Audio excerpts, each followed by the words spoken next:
ഗർഭിണിയായി കഴിഞ്ഞാൽ പല പല സ്റ്റേജസ് ഉണ്ട്. First trimester, second trimester, third trimester. എന്നാൽ ഈ അവസ്ഥ കഴിഞ്ഞിട്ട് ഏറ്റവും വലിയൊരു ഘട്ടമുണ്ട്, അതാണ് പ്രസവം, ഡെലിവറി. അപ്പോൾ ഇന്ന് നമ്മൾ സംസാരിക്കുന്നത് ആ സബ്ജക്റ്റാണ്. എന്നോടൊപ്പം ഉള്ളത് senior gynaecologist doctor Lakshmi Amma, SUT hospital, Pattom. Doctor, welcome to the show. മുതിർന്ന ആൾക്കാർ, മുതിർന്ന സ്ത്രീകളായിരുന്നാലും ഈ പ്രസവിക്കുന്ന ആ കുട്ടിയെ കുറ്റപ്പെടുത്തി സംസാരിക്കാറുണ്ട്. അതായത് നോർമൽ ഡെലിവറി, അവള് പ്രസവ വേദന അനുഭവിച്ചില്ലല്ലോ, കുഞ്ഞിനെ കട്ട് ചെയ്ത് സി സെക്ഷൻ ചെയ്താണല്ലോ എടുത്തത്, അവൾ എന്ത് വേദനയാണ് അനുഭവിച്ചത്, കുഴപ്പമില്ല. ഈ ഒരു രീതിയിൽ ഇവരെ മാനസികമായി തളർത്തുന്ന പലതും ഉണ്ട്. എന്താണ് ഡോക്ടറിന് അതിനെ കുറിച്ച് എനിക്ക് പറയാനുള്ളത്? അവരുടെ ഒരു മാനസിക അവസ്ഥയാണ്. വാസ്തവം പറയുകയാണെങ്കിൽ നോർമൽ ഡെലിവറിയാണ് സുഖം. ആ ഒരു സമയത്തെ വേദനയേ ഉള്ളൂ. ആ ഒരു സമയത്തെ വേദനയെക്കാളും ആൾക്കാർക്ക് പേടിയാണ്. നമ്മൾ ഇവരോട് ചോദിക്കും, സത്യം പറഞ്ഞാൽ സഹിക്കാൻ പറ്റാത്ത വേദനയുണ്ടോ? കാരണം എന്ന് വെച്ചാൽ 30-35 സെക്കൻഡ് അല്ലെ 40 സെക്കൻഡാണ് വേദന വരുന്നത്. പിന്നെ 3 മിനിറ്റ് വേദനയില്ല, വീണ്ടും 40 സെക്കൻഡ് പെയിൻ വരും, പിന്നെ വേദനയില്ല. അപ്പോൾ കൂടുതലും പേടിയാണ് ആ സമയത്ത്. പിന്നെ സഹിക്കാൻ പറ്റാത്ത വേദന എന്ന് പറഞ്ഞാൽ ആ കുഞ്ഞു വരുന്ന സമയത്തെ വേദന അവർക്ക് ഓർമ്മ പോലും കാണൂല, അവർ കരയുന്നോ വിളിക്കുന്നോ എന്നുള്ളത്. അതൊരു നല്ല പെയിൻ തന്നെയാണ്. അത് കഴിഞ്ഞ് സ്റ്റിച്ചിട്ട് കഴിഞ്ഞാൽ പിന്നെ ആ സ്റ്റിച്ചിൻ്റെ വേദന ഒരു 2-3 ദിവസത്തേക്ക് കാണും. അത് കഴിഞ്ഞാൽ അവർ നോർമലായി കഴിഞ്ഞു. പക്ഷേ സിസേറിയൻ കഴിഞ്ഞവരുടെ കാര്യമോ, ഒന്ന് ആ ഗർഭപാത്രം, വയറ്, പിന്നെ തൊലിപ്പുറം തുടങ്ങി ഗർഭപാത്രം വരെ നമ്മൾ മുറിച്ചു, അത് തയ്ക്കുന്നു. അത് ലാപ്രോസ്കോപ്പി വഴി കൊച്ചിനെ എടുക്കാൻ പറ്റില്ലല്ലോ. അപ്പോൾ കുഞ്ഞെ മുറിച്ച് തന്നെ എടുക്കണം. എടുത്തു കഴിയുമ്പോൾ അത്രയും അത് ഹീൽ ചെയ്യാനുള്ള സമയം, അങ്ങോട്ടും ഇങ്ങോട്ടും നടക്കുമ്പോഴുള്ള വേദന, പിന്നെ ഒരു പ്രാവശ്യം മുറിവുണ്ടായി കഴിഞ്ഞാൽ പല പല പ്രശ്നങ്ങളും വരാം. അടുത്ത പ്രാവശ്യം പ്രഗ്നൻസി വരുമ്പോൾ മറുപിള്ള ആ മുറിവിൻ്റെ പുറത്താണ് കയറി പിടിക്കുന്നതെങ്കിൽ ആ പ്രഗ്നൻസി ഭയങ്കര കോംപ്ലിക്കേറ്റഡ് ആവും. അതായത് പ്ലസൻ്റ അക്രീറ്റ എന്ന് പറയും, ഒട്ടിയിരിക്കുന്ന പ്ലസൻ്റ. ചിലപ്പോൾ ഗർഭപാത്രം തന്നെ ഭയങ്കര ബ്ലീഡിങ് വരും, ഗർഭപാത്രം തന്നെ നഷ്ടമായി പോകും. അപ്പോൾ ശരിക്കും പറഞ്ഞാൽ ഒരു സിസേറിയന് വിധേയമാകേണ്ടി വന്ന ഒരു പേഷ്യൻ്റ്, ഒരു ആൾക്ക് ആ ഓപ്പറേഷൻ കഴിയുമ്പോൾ നല്ല ബുദ്ധിമുട്ടുകൾ അനുഭവിക്കേണ്ടി വരും. ആ കുഞ്ഞിനെ തന്നെ നോക്കാൻ പറ്റില്ല. അറ്റ്ലീസ്റ്റ് 2-3 ദിവസത്തേക്കെങ്കിലും ആരുടെയെങ്കിലും ഒക്കെ സഹായം വേണ്ടി വരും. പിന്നെ നമ്മൾ മൂത്രസഞ്ചി താഴോട്ട് തള്ളി അവിടെയാണ് നമ്മൾ ഇടുന്നത്. ചിലപ്പോൾ മൂത്രത്തിൽ പഴുപ്പ് വരും, മൂത്രം ട്യൂബ് ഇട്ട് കിടക്കേണ്ടി വരും. പിന്നെ അനസ്തീസിയോ, ഈ അവർക്ക് കൊടുക്കുന്ന ഒരു അനസ്തീസിയ നട്ടലിൽ കുത്തിയാണെങ്കിലും ജനറൽ ആണെങ്കിലും അനസ്തീസിയയുടെ കോംപ്ലിക്കേഷൻസ് അനുഭവിക്കണം. ഇങ്ങനത്തെ പല പല പ്രശ്നങ്ങൾ പാവം അവരനുഭവിക്കുന്നല്ലോ എന്ന്. പിന്നെ നമ്മൾ ചില കുട്ടികളുണ്ട്, പേടി കാരണം എനിക്ക് സിസേറിയൻ മതി എന്ന് പറയുന്നത്. പണ്ടൊക്കെ ഞാൻ വളരെയധികം എന്തൊരു അഹങ്കാരമാണ് ഒരു നോർമലായിട്ട് പ്രസവിക്കേണ്ട സ്ഥാനത്ത് ഇങ്ങനെ വാശി പിടിക്കേണ്ടതുണ്ടോ. പക്ഷേ കുറച്ചും കൂടെ ഞാൻ എക്സ്പീരിയൻസ് വന്നപ്പോൾ എനിക്ക് മനസ്സിലായി അത് അവരുടെ മനസ്സിൻ്റെ ഒരു ഭയമാണ്. ആ ഭയം വന്നു കഴിയുമ്പോൾ അവർക്കൊരു നോർമൽ ഡെലിവറിന് എന്തൊക്കെ പറഞ്ഞാലും നോർമൽ ഡെലിവറിയിലോട്ട് പോകാൻ അവർക്ക് പറ്റില്ല. നേരത്തെ ആരെങ്കിലും ഒക്കെ പേടിപ്പിച്ച് വെച്ചതിന്റെ അതെ അതെ അതെ അതെ അവർക്കപ്പം അത്രയധികം ഭയം. ആ ഭയം ഇങ്ങനെ, ഭയം എന്ന് പറയുന്നൊരു വികാരം സഹിക്കാൻ പറ്റാത്തൊരു വികാരമാണ്. അതിങ്ങനെ ഉള്ളിനെ നീറ്റിക്കൊണ്ടിരിക്കുമ്പോഴാണ് അവർ പറയുന്നത് അവർക്കത് പറ്റില്ല. അവരോടും എനിക്ക് തോന്നുന്നു ഒരു സഹതാപം നിറഞ്ഞ ഒരു ആറ്റിറ്റ്യൂഡ് തന്നെ നമ്മൾ എടുക്കണം. പിന്നെ ഇപ്പോൾ എന്ന് പറഞ്ഞാൽ ഈ വേദനയെ പറ്റിയാണല്ലോ പേടി. ഇപ്പം നമ്മൾ സിസേറിയൻ റേറ്റ് കുറയ്ക്കണം എന്ന് നമ്മളും ഡോക്ടേഴ്സ്, ഗൈനക്കോളജിസ്റ്റുകളും വളരെയധികം പരിശ്രമിക്കുന്നുണ്ട്. ഇങ്ങനെ അങ്ങോട്ട് സിസേറിയൻ ആയിപ്പോയി കഴിഞ്ഞാൽ പിന്നെ അതിൻ്റെ കോംപ്ലിക്കേഷൻസ് ഉണ്ടല്ലോ. അപ്പോൾ അതിന് ഏറ്റവും ഒരു പ്രയോജനപ്രദമായ കാര്യം എന്ന് പറഞ്ഞാൽ ഒരു ബർത്ത് കമ്പാനിയനെ കൊടുക്കുക.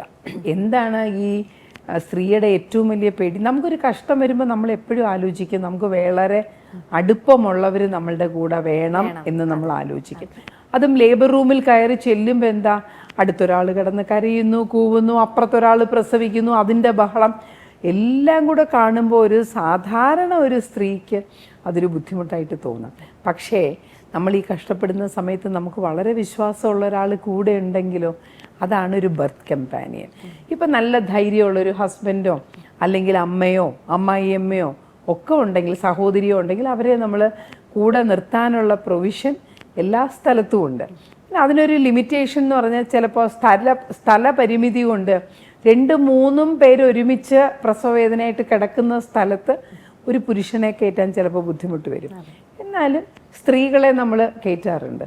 പക്ഷേ കുറച്ചങ്ങോട്ട് നമുക്ക് വളരെ സ്നേഹപൂർവ്വം നമ്മൾ ശുശ്രൂഷിക്കുന്ന സിസ്റ്റേഴ്സൊക്കെ ഉണ്ടെങ്കിൽ ഞങ്ങളുടെ ഇവിടെ ഗർഭിണികൾ പറയാറുണ്ട്, മാഡം കുഴപ്പമില്ല, ഇവരൊക്കെ നല്ലപോലെ ഞങ്ങളെ നോക്കുന്നുണ്ട്, പിന്നെ ഡോക്ടറും ഉണ്ടല്ലോ, അത് കുഴപ്പമില്ല എന്ന് പറയും. ആരും ഇപ്പം നിൽക്കണം എന്ന് തന്നെ ഇല്ല. പക്ഷേ ചില കുട്ടികളുണ്ട്, എനിക്ക് ഹസ്ബൻഡ് കൂടെ വേണം, പ്രസവിക്കുന്ന സമയത്ത് കൈ പിടിച്ച് നിൽക്കണം എന്നൊക്കെ അമ്മ പോലെ ഹസ്ബൻഡ് തന്നെ വേണമെന്ന് പറയുന്നവരുമുണ്ട്. അത് എപ്പോഴും ഒന്നും സഹായിച്ചു കൊടുക്കാൻ പറ്റിയില്ലെങ്കിലും നമ്മളും ആലോചിക്കാറുണ്ട്. ബിക്കോസ് നമുക്ക് എപ്പോഴെങ്കിലും ഒരു കഷ്ടം വരുമ്പോൾ, പ്രസവമല്ലാത്ത കാര്യങ്ങൾ ആലോചിച്ച് നോക്കൂ, ഒരു കഷ്ടം വരുമ്പോൾ നമ്മൾ ആഗ്രഹിക്കും നമുക്ക് വളരെ വേണ്ടപ്പെട്ട ഒരാൾ നമുക്ക് സപ്പോർട്ട് തരണമെന്ന്. പിന്നെ പ്രസവത്തിൻ്റെ ഒരു പ്രശ്നം എന്താണെന്ന് വെച്ചാൽ, പണ്ടേ എല്ലാവരും വിചാരിച്ചു വെച്ചിട്ടുണ്ട് ഒരു സ്ത്രീ വേദന അനുഭവിച്ച് തന്നെ പ്രസവിക്കണം. അതെനിക്ക് തോന്നുന്നു സ്ത്രീകളോടുള്ള ഒരു കാരുണ്യക്കുറവാണ്. എന്തിനാണ് അങ്ങനെ വേദന അനുഭവിക്കുന്നത്? അപ്പോൾ ഇപ്പം എല്ലാവരും ഞങ്ങളുടെ ഇവിടെ വരുന്നവരൊക്കെ എപ്പിഡ്യൂറൽ അനാൾജീസിയ എന്ന് പറയും. നട്ടെല്ലിൻ്റെ വെളിയിൽ ആവരണത്തിൻ്റെ പുറകിൽ ഒരു ഇഞ്ചക്ഷൻ കൊടുത്തു കഴിഞ്ഞാൽ അത് നമുക്ക് പ്രസവവേദന വന്നുകൊണ്ടിരിക്കും, പക്ഷേ വേദന മാത്രം അറിയില്ല. ആ യൂട്രസിൻ്റെ കൺട്രാക്ഷനൊക്കെ വരും, പക്ഷെ വേദന പേഷ്യൻ്റ് അറിയില്ല. ചിരിച്ചുകൊണ്ട് പ്രസവിക്കാം എന്ന് ഞങ്ങൾ പറയും. അവസാനം ആകുമ്പോൾ ആ മുക്കാനുള്ള ഒരു ശക്തി കിട്ടാൻ നമ്മളതൊന്ന് കട്ട് ചെയ്യും. ആ സമയം മാത്രം അവരറിയും. പക്ഷേ ബാക്കിയുള്ള സമയമൊക്കെ അപ്പം നമുക്ക് കുറച്ചും കൂടി ഒരു സഹകരണം പേഷ്യൻറ്റിൻ്റെ കയ്യിൽ നിന്ന്, ഗർഭിണിയുടെ കയ്യിൽ നിന്ന് കിട്ടും. പിന്നെ ഗർഭിണി ചിരിച്ചുകൊണ്ടിരിക്കുമ്പോൾ ആൾക്കാരും സമാധാനമായിട്ട് വെളിയിൽ നിൽക്കും. ഞങ്ങളുടെ ഏറ്റവും വലിയ പ്രശ്നം ലേബർ റൂമിൽ കയറ്റി കഴിഞ്ഞാൽ ഇപ്പോൾ 4 പ്രസവിച്ച അമ്മമാരാണെങ്കിലും ചോദിക്കും, ഡോക്ടറെ എപ്പോൾ പ്രസവിക്കും 6 മണിക്കൂറായല്ലോ. ഇത് സാധാരണഗതിയിൽ നമുക്കും ഇത് ടെൻഷൻ തുടങ്ങും. എല്ലാം കഴിഞ്ഞ് അവസാനം ഒരു സിസേറിയൻ വേണമെന്ന് പറയുമ്പോൾ എല്ലാവരുടെയും മുഖം മങ്ങും. എന്നാൽ പിന്നെ ഡോക്ടർക്ക് അവളെ കഷ്ടപ്പെടുത്താതെ അങ്ങ് ചെയ്താൽ പോരായിരുന്നു. പക്ഷെ നമ്മൾ മാക്സിമം ട്രൈ ചെയ്യും. ഒരു സ്ത്രീ ആദ്യത്തെ പ്രസവം പ്രത്യേകിച്ചും സാധാരണ പോലെ ആവണം എന്ന് നമ്മൾ ആഗ്രഹിക്കും. പിന്നെ സിസേറിയൻ ആയിപ്പോയാൽ അത് അവർക്കും കഷ്ടമാണ്, നമുക്കും കഷ്ടമാണ്. നമ്മളും പിന്നെ എളുപ്പം ചെന്നൊരു സിസേറിയൻ ചെയ്യുന്ന നമുക്ക് എളുപ്പം. മറ്റേത് ഒരു നോർമൽ ഡെലിവറിക്ക് വേണ്ടി നമ്മൾ എത്ര കാത്തിരിക്കണം. ഡോക്ടർ അവസാനം കൊണ്ടുപോയി സിസേറിയൻ ചെയ്തു എന്ന് പറയുന്നവരോട് എനിക്കതാണ് പറയാനുള്ളത്. നമ്മളും ആ ഒരു സ്ത്രീ പ്രസവ റൂമിൽ കയറി കഴിഞ്ഞപ്പോൾ തുടങ്ങി നമ്മൾ വേറെ ഒന്നിനും പോവാതെ ഇതെപ്പോൾ പ്രസവിക്കും, അമ്മയ്ക്കും കുഞ്ഞിനും കുഴപ്പം വരരുതെന്ന് ആഗ്രഹിക്കുന്നവരാണ്. എത്ര മണിക്കൂർ നമ്മൾ കാത്തിരുന്ന് കഴിഞ്ഞിട്ടാണ് നമുക്ക് ആ പ്രസവം എടുത്ത് കൊടുക്കാൻ പറ്റുന്നത്. എന്നാലും സുഖപ്രസവം തന്നെയാണ് എപ്പോഴും നല്ലത്. 10 months ആയി കഴിയുമ്പോൾ ഒരു ഡേറ്റ് കൊടുക്കും. അപ്പോൾ ഈ ഡേറ്റിന് മുമ്പേ അഡ്മിറ്റ് ആവാറുണ്ട്, അല്ലെങ്കിൽ അപ്പോൾ ആ ഒരു ഡേറ്റിന് മുന്നേ തന്നെ ചിലപ്പോൾ പ്രസവിക്കാറുണ്ട്, അല്ലെങ്കിൽ അത് സിസേറിയനായി പോവാറും ഉണ്ട്. അപ്പോൾ അല്ലെങ്കിൽ ഈ ഡേറ്റിന് ശേഷം പ്രസവിക്കുന്നത് ഏതാണ് ഡോക്ടർ? എന്താണ് അതിൽ വരുന്ന ഒരു വീഴ്ച? എന്തുകൊണ്ടായി? അങ്ങനെയല്ല, വീഴ്ചയുടെ പ്രശ്നമല്ല. നമ്മൾ ഒരു ഒരു കണക്കാക്കും അവരുടെ ലാസ്റ്റ് പീരീഡ് എപ്പോൾ വന്നു എന്നുള്ളതനുസരിച്ച് 9 മാസവും 7 ദിവസവും കൂട്ടി നമ്മളൊരു സമയം പറയും. പക്ഷേ ആ സമയം പറഞ്ഞാലും ഞാൻ പറയും, കുഞ്ഞുങ്ങൾക്ക് ഇത് അറിഞ്ഞൂടല്ലോ ഡേറ്റൊക്കെ വെച്ചേക്കുന്നത്, അവർക്ക് ഇഷ്ടമുള്ളപ്പോൾ അവർ പുറത്ത് വരും.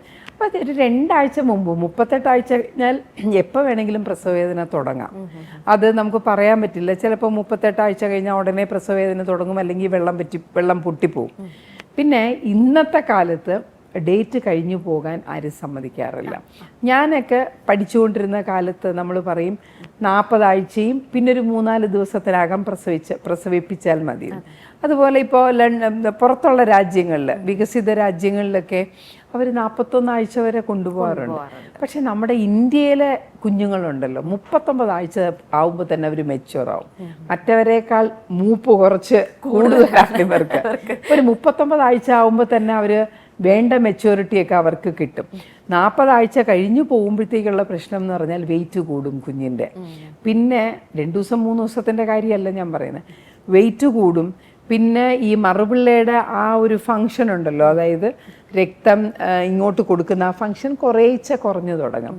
ചിലപ്പോൾ കുഞ്ഞിനകത്ത് ഡിസ്ട്രെസ് വന്നിട്ട് കുഞ്ഞകത്ത് ചിലപ്പോൾ മെക്കോണിയം പാസ് ചെയ്യും, മഷിയിടും എന്നൊക്കെ പറയില്ലേ, അതിനുള്ള ചാൻസും ഈ ഡേറ്റ് കഴിഞ്ഞു പോകുമ്പോൾ കൂടുതലാണ്. പിന്നെ തലയ്ക്ക് ആ ഒരു പോസ്റ്റ് മെച്യൂർ ചൈൽഡ് എന്ന് പറഞ്ഞാൽ വെയിറ്റ് കൂടിയ കുഞ്ഞ് ഇറങ്ങി വരുമ്പോൾ അതിൻ്റെ തലയുടെ അഡ്ജസ്റ്റ്മെൻറ്റ്സും ഒക്കെ ഒന്ന് കുറയും. കൂടി വന്നാൽ 3-4 ദിവസം നമ്മൾ മുമ്പോട്ട് പോകാൻ അനുവദിക്കും. ഇപ്പോൾ നമ്മൾ ഉള്ളു നോക്കുമ്പോഴത്തേക്കും താഴെ ഒട്ടും ഫേവറബിൾ അല്ല എന്നുണ്ടെങ്കിൽ ശരി 3-4 ദിവസം കൂടെ കൊടുക്കാം എന്ന് നമ്മൾ പറയും.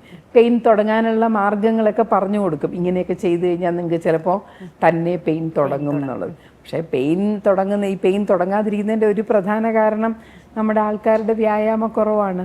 പണ്ടത്തെ പോലെ അല്ലല്ലോ. പണ്ട് കേട്ടിട്ടില്ലേ ഗർഭിണികളെ കൊണ്ട് നെല്ല് കുത്തിക്കുമെന്ന്? അതൊരു എക്സാജറേഷൻ ആണ്. പക്ഷെ എല്ലാ ജോലികളും ചെയ്യും, അടിച്ചു വാരണം, പണ്ട് കമ്പൽസറി ആയിരുന്നു. ഇപ്പോൾ പ്രഗ്നൻ്റ് ആയ ഉടനെ തന്നെ, ഞാൻ നേരത്തെ പറഞ്ഞില്ലേ, ഉടനെ തന്നെ ഡോക്ടറെ ഇവൾക്ക് അനങ്ങാമോ, ബസ്സിൽ കയറാമോ, ബൈക്കിൽ കയറാമോ, സ്റ്റെപ്പ് കയറാമോ, പടിയിറങ്ങി വരണോ, ഇതൊക്കെയാണ് ഇപ്പോഴത്തെ ആൾക്കാരുടെ പേടി. അങ്ങനെ വരുമ്പോൾ വ്യായാമക്കുറവ് വരുമ്പോൾ ഇതൊക്കെ ഞങ്ങളൊക്കെ വ്യായാമം ചെയ്യിക്കും അവരെ കൊണ്ട്. ഇത്ര വ്യായാമം തന്നെ ചെയ്യണം എന്ന് പറഞ്ഞു കൊടുക്കും. ചെയ്യുന്നവർക്കൊക്കെ ഒരു സുഖപ്രസവം തന്നെ കിട്ടും. ഈ പ്രസവ ആ സമയത്ത് ചിലപ്പോൾ വജൈനൽ ഇൻഫെക്ഷൻസ് ഒക്കെ വരുന്നതുണ്ടാവും, ചൊറിച്ചില്. അപ്പോൾ അങ്ങനെയൊക്കെ വരുമ്പോൾ എങ്ങനെയാണ് ഡോക്ടർ ആ ഒരു ഡെലിവറി? നമുക്ക് അങ്ങനെ വരാതിരിക്കുന്നതാണ് നല്ലത്. നമ്മളിപ്പോൾ പറയാറുണ്ട്, നമ്മൾ എല്ലാവരുടെ അടുത്തും വരുമ്പോൾ ചോദിക്കും, നിങ്ങൾക്ക് എന്തെങ്കിലും ഡിസ്ചാർജ് യോനി ഭാഗത്തുണ്ടോ, വെള്ളപ്പോക്ക് എന്തെങ്കിലും ഉണ്ടോ? വെള്ളപ്പോക്ക് സാധാരണയാണ്. കുറച്ച് ഗർഭസമയത്ത് ഈ ഹോർമോണിൻ്റെയൊക്കെ ഇഫക്റ്റിൽ കുറച്ച് വെള്ളപ്പോക്ക് കൂടുതൽ വരും. പക്ഷേ ആ വെള്ളപ്പോക്കിൻ്റെ കൂട്ടത്തിൽ ചൊറിച്ചിലോ നീറ്റലോ ഉണ്ടെങ്കിൽ ഇത് കേട്ടുകൊണ്ടിരിക്കുന്ന ഗർഭിണികളോ അല്ലാത്തവരോ ആണെങ്കിലും ഡോക്ടറെ അടുത്ത് ഉടൻ പറയണം, എനിക്കിങ്ങനെ പ്രശ്നമുണ്ടെന്ന്. അപ്പം തന്നെ നമ്മൾ നോക്കിക്കഴിഞ്ഞ് അതിനുള്ള മെഡിസിൻ കൊടുക്കും. എന്ത് പറ്റുമെന്ന് പറഞ്ഞാൽ, എവിടെ ഇൻഫെക്ഷൻ വന്നാലും അവിടുത്തെ ആ ഒരു, ഇപ്പം നമ്മുടെ കയ്യിൽ തൊലിപ്പുറത്തൊരു ഇൻഫെക്ഷൻ വന്ന് ചുവന്നിരിക്കും, തൊട്ട ഉടനെ വേദന എടുക്കും. അതുപോലെയാണ് വെജൈനയിൽ ഒരു ഇൻഫെക്ഷൻ വന്നാലും അവിടുത്തെ ആ വെജൈനയുടെ തൊലിക്ക് കട്ടി കുറച്ച് വ്യത്യാസം വരും, അവിടുത്തെ രക്തയോട്ടം കൂടും, അവിടെ എളുപ്പം ടയറുകളൊക്കെ വരും, പെട്ടെന്നാണത് വരുന്നത്. അപ്പോൾ നമ്മൾ ഡെലിവറി ചെയ്യുന്ന സമയത്ത് അവർക്ക് ഈ മുറിവുകളൊക്കെ കൂടാനുള്ള സാധ്യതയുണ്ട്. കുഞ്ഞിന് പ്രശ്നമായിട്ട് കുഞ്ഞിന് സാധാരണ പ്രശ്നങ്ങൾ വരാറില്ല. ഇപ്പോൾ ഒരു വെജൈനൈറ്റിസ് ഉണ്ടെങ്കിലും കുഞ്ഞിന് യൂഷ്വലി ഒരു ഫംഗസ് ഒക്കെ ആണല്ലോ, ഒരു ബാക്ടീരിയൽ ഇൻഫെക്ഷൻ ഒന്നും അങ്ങനെ കാണാറില്ല. അപ്പോൾ കുഞ്ഞിന് അത്ര വലിയ പ്രശ്നങ്ങൾ വരാറില്ല. വൈറൽ ഇൻഫെക്ഷൻ ഉണ്ട്. ചില വൈറൽ ഇൻഫെക്ഷൻ അമ്മയ്ക്കുണ്ടെങ്കിൽ നമ്മൾ സിസേറിയൻ ചെയ്തേ എടുക്കുകയുള്ളൂ, ഹെർപ്പിസ് പോലെ, അത് ആ കുഞ്ഞിനെ ബാധിക്കും. പക്ഷേ ഇങ്ങനത്തെ ഫംഗസുകളൊക്കെ ഒരു നോർമൽ ബേബി അങ്ങനെ ബാധിക്കില്ല.